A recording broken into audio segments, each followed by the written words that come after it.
So I recently posted a video on mounting a fire extinguisher in the car, and I put it in the trunk, which I got a lot of negative comments, which I appreciate. There's actually a couple of good ones that were very constructive. The first one, I didn't realize that your actual trunk switch is electronic. I disconnected the battery, tried it. It's electronic. It doesn't work. So if you had a vehicle fire, your electricity got shot somehow to the rest of the vehicle, that wouldn't work. Except if you did have your back seats down, you can reach it from the back seat or the front seat. I can reach and grab all the way back there, and I can grab it. Definitely would be difficult with a seatbelt on if it was locked, but if I undid the seatbelt, I could grab it. More research I did, these things do explode in high heat situations like the Arizona summer, which commonly vehicles get to 150 degrees Fahrenheit. And these fire extinguishers say they're not really good, or safe, I should say, after 120 degrees. And when they explode, sometimes they knock out windows, which kind of defeats the whole purpose of having the fire extinguisher for a safety precaution. So somebody had put a comment, Alexander Knight, really appreciate the comment. It was great. I had never heard of it, but there's these Element Fire Extinguishers that come in this box right here, and they look like this. And so they have this part where you take off the top and then you take off the bottom and you strike it, and it's gonna give you 50 seconds. So there's different ones. There's 25, 50, and 100 seconds.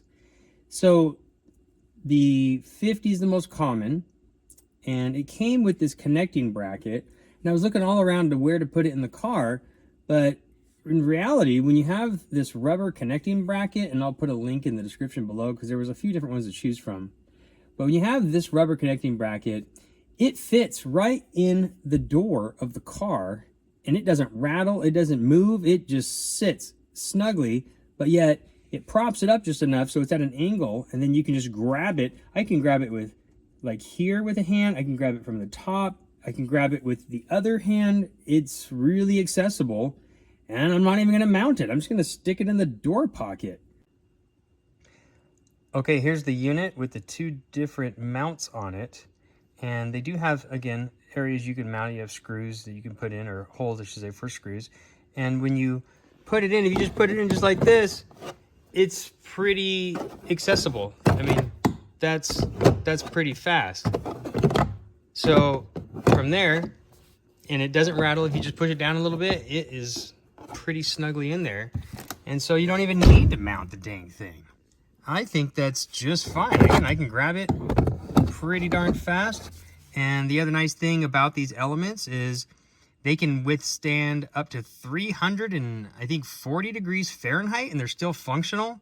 So that's definitely gonna work just fine in an Arizona summer.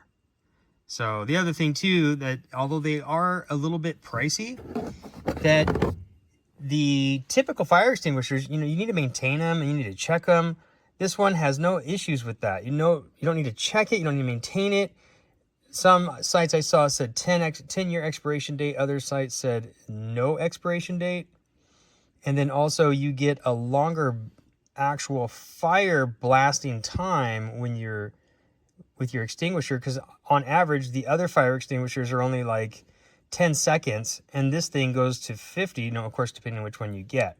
But that's still magnitudes more than your typical fire extinguisher. So I think that's gonna work out really good. I mean, it's just out of the way, but yet right where you need it. And again, it is now accessible in the driver's seat, and it fits right there. I don't really use this for anything, this other pocket for, so it's not really taken away for me. Other people might vary, but I mean, I can usually put what other stuff I want in the console or something. But I think that was a great suggestion. Really appreciate it. And I hope you guys look into it. I think in the long run, it makes more financial sense because, I mean, this thing was $90 and your average fire extinguisher is like $25, $30, and it doesn't have near the capacity. It has to be maintained. I think this is the way to go.